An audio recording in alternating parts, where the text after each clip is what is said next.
একটি দুর্বৃত্ত চক্র পরিকল্পিতভাবে বিএনপির ভারপ্রাপ্ত চেয়ারম্যান জনাব তারেক রহমানের সহধর্মিণী ডাক্তার জুবাইদা রহমান ও তাঁদের কন্যা ব্যারিস্টার জাইমা রহমানের নামে ফেক ও মিথ্যা ফেসবুক অ্যাকাউন্ট খুলে অসত্য বানোয়াট মন্তব্য পোস্ট করছে।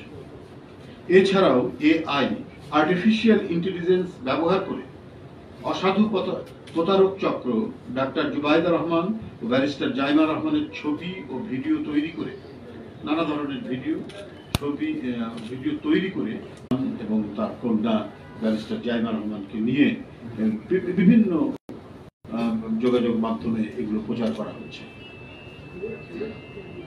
এই কাজ দুষ্ট চক্রের উদ্দেশ্য প্রণোদিত।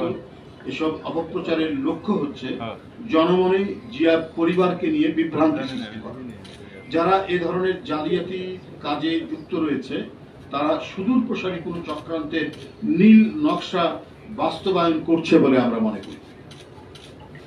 বিএনপির ভাবমূর্তিকে নানাভাবে কালিমালিপ্ত করতে অপচেষ্টা চালিয়ে ব্যর্থ হয়ে এখন লক্ষ্য পূরণে জিয়া পরিবারকে টার্গেট করে নানামুখী অপতৎপরতা শুরু হয়েছে। সৌজন্যবোধ সম্পন্ন ও বিনয়ী ডাক্তার জুবাইদা রহমান ও ব্যারিস্টার জাইমা রহমানের নামে ফেসবুক সহ এআই এর মাধ্যমে এডিট করে ছবি ও ভিডিও তৈরি ও প্রচার করা গর্হিত কাজই নয়, শুধুমাত্র গর্হিত কাজই নয়, এটি একটি গুরুতর অপরাধ, এটি ফৌজদারি অপরাধের পর্যায়ে পড়ে। আমরা এহেন গর্হিত কাজের তীব্র নিন্দা ও প্রতিবাদ জানাচ্ছি। এ সমস্ত অপকর্মের সাথে যারা জড়িত তাদেরকে অবিলম্বে আইনের আওতায় এনে দৃষ্টান্তমূলক শাস্তির দাবি জানাচ্ছি। একটি গণতান্ত্রিক সমাজ, আমরা এই যে প্রায় 15-16 বছর অবিরাম আন্দোলন সংগ্রাম, রক্ত ঝরানো আন্দোলন সংগ্রামের মধ্যে দিয়ে আমরা একটি জবাবদিহিমূলক গণতান্ত্রিক সরকার প্রতিষ্ঠার লক্ষ্যে এগিয়ে যাচ্ছি। একটা গণতান্ত্রিক সরকার প্রতিষ্ঠার মাধ্যমে আমরা একটা গণতান্ত্রিক সমাজ গড়ে তুলতে পারব, যেখানে প্রতিটা ক্ষেত্রে জবাবদিহি থাকবে। তো সেই গণতান্ত্রিক সমাজ যেখানে গড়ে তোলার আমরা চেষ্টা করেছি, একটি গণতান্ত্রিক সমাজে মিথ্যার কোনো স্থান নেই।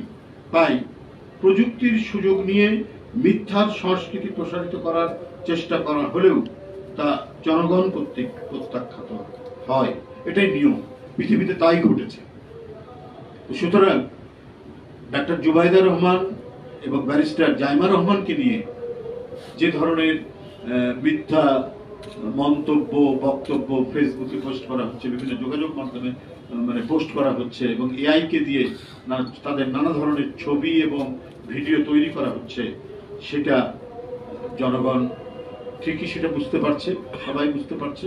এবং আপনাদের মাধ্যমে জনগণের কাছে এই কারণেই এই জিনিসটা আরো আমরা বলছি, আমরা জিনিসটা অবহিত করছি, যাতে কেউ সংশ্লিষ্ট কেউ যাতে জনগণ সহ কেউ যাতে বিভ্রান্ত না হয়।